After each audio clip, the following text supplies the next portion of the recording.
ኢትዮጵያና ኤርትራ ዳግም ወደ እርስ በርስ መወነጃጀልና የጦርነት ቅስቀሳ ክስ ውስጥ መግባታቸውን ተከትሎ የኤርትራ ነዋሪዎች ከፍተኛ ስጋት ውስጥ መውደቃቸውን ኤኤፍፒ ዘግቧል።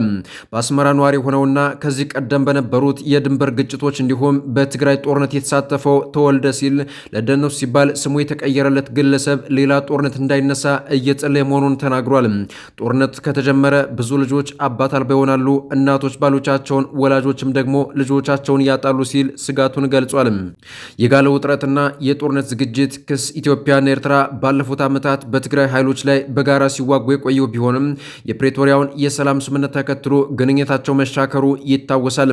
ኤርትራ ኢትዮጵያ የአሰብን ወደብ ለመውሰድ እያቀደች ነው የሚል ክስ ስታቀርብ የኢትዮጵያ ውጭ ጉዳይ ሚኒስትር ጌዲዮን ቲሞቴዎስ በበኩላቸው የኤርትራ ጥንቆሳና ጠባጫሪነት የኢትዮጵያን ትዕግስት እየተፈታተነ ነው ሲሉ በቅርቡ መናገራቸው ይታወሳል። ኢትዮጵያ ኤርትራን ለግጭት በንቃት እየተዘጋጀች ነው ስትልም ከሳለች። ወጣቶች ሽሽትና የግዳጅ ክትባት በትግራይ ጦርነት ተሳትፎ የነበረውና ማር የተባለ ኤርትራዊ የቀድሞ ወታደር ወጣቶች ሊመጣ ያለውን ጦርነት በመፍራት ወደ ኢትዮጵያና ሱዳን በብዛት እየሸሹ ነው ሲል ይገልጻል። እንዲሁም በስደት የምትኖረው ሉዋን የተባለች ኤርትራዊትም ቤተሰቦቿ በፍርሃት ውስጥ መሆናቸውን ጠቁማለች። እንደሷ ገለጻ እናቶች ለስብሰባ እየተጠሩ ጠቅላይ ሚኒስትር አብይ በእናንተ ላይ ጦርነት ሊከፍት ስለሆነ ልጆቻችሁን አዘጋጁ እየተባሉ ነው ስትል ገልጻለች። አንዳንዶች እናቶች በትግራይ ጦርነት የጠፉ ልጆቻቸው የት እንደገቡ እንኳን ሳያውቁ ቀሪ ልጆቻቸውን ለጦርነት እንዲልኩ እየተጠየቁ መሆኑን ተናግራለች። የኤርትራ መንግስት ቃል አቀባይ የማነ ገብረ መስቀል ለጉዳዩ ምላሽ እንዲሰጡ ቢጠየቁም ፈቃደኛ ሳይሆኑ መቅረታቸው ተገልጿል። ነዋሪዎች ግን አሁን ያለውን ሁኔታ ተአምር ብቻ ነው የሚያቆመው ሲሉ ተስፋ መቁረጣቸውን ዘገባው አመልክቷል።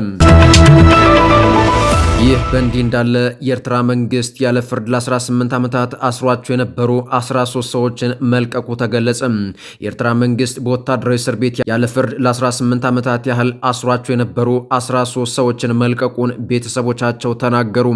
13ቱ ግለሰቦች ታስረው የነበረው በአስቸጋሪና ስርዋ ተብሎ በሚጠራ ጥብቅ ቁጥጥር በሚደረግበት ወታደራዊ እስር ቤት እንደነበረ ተገልጿል።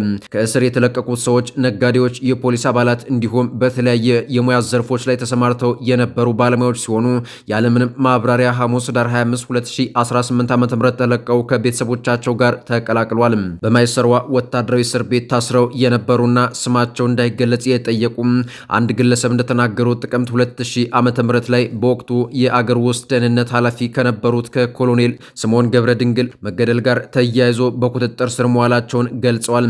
አክለውም የተያዙት ከሁለት ነጋዴዎች ጋር በተያያዘ መሆኑንም አብራርተዋል። መጀመሪያ ላይ 30 የሚሆኑ ሰዎች በቁጥጥር ስር ውለው የነበረ ሲሆን የተወሰኑት ከዓመታት እስር በኋላ ተለቀው 20ዎቹ ብቻ በአስቸጋሪ እስር ቤት ውስጥ ቆይተዋል። ከተለቀቁት መካከል የቀድሞ የኦሎምፒክ ብስክሌተኛና ነጋዴ ዘራግበር ገብረ ሕይወት፣ በንግድ ስራቸው ታዋቂ የሆኑት ተስፋለም መንግስት አብና በኩረ መብራቱ እንዲሁም ኢንጂነር ዳዊት ሀብተማርያምና ማቴዎስ ሀብተማርያም የተባሉ ሁለት ወንድማማቾችም ይገኙበታል ተብሏል። አቶ ታዬ ደንዳ የ7 ዓመት ከ2 ወር እስር ተፈረደባቸው። የቀድሞ የሰላም ሚኒስትር ዴታና የኦሮሚያ ምክር ቤት አባል አቶ ታዬ ደንዳ ጥፋተኛ በተባሉበት ክስ የ7 ዓመት ከ2 ወር እስር ተፈረደባቸው።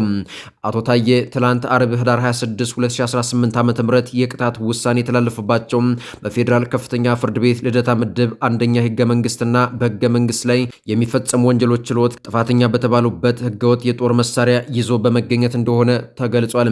የመንግስት ከፍተኛ ባለስልጣንና የኦሮሚያ ክልል ምክር ቤት አባል የነበሩት አቶ ታዬ ህገወጥ የጦር መሳሪያ ይዞ በመገኘት እንዲሁም ፍቃድ ሳይኖራቸው በቤታቸው ውስጥ አንድ ታጣፊ ክላሽንኮቭ ጠመንጃ ከ60 ጥይቶች ጋር ተገኝቷል በሚል ክስ ቀርቦባቸው እንደነበረ ይታወቃል።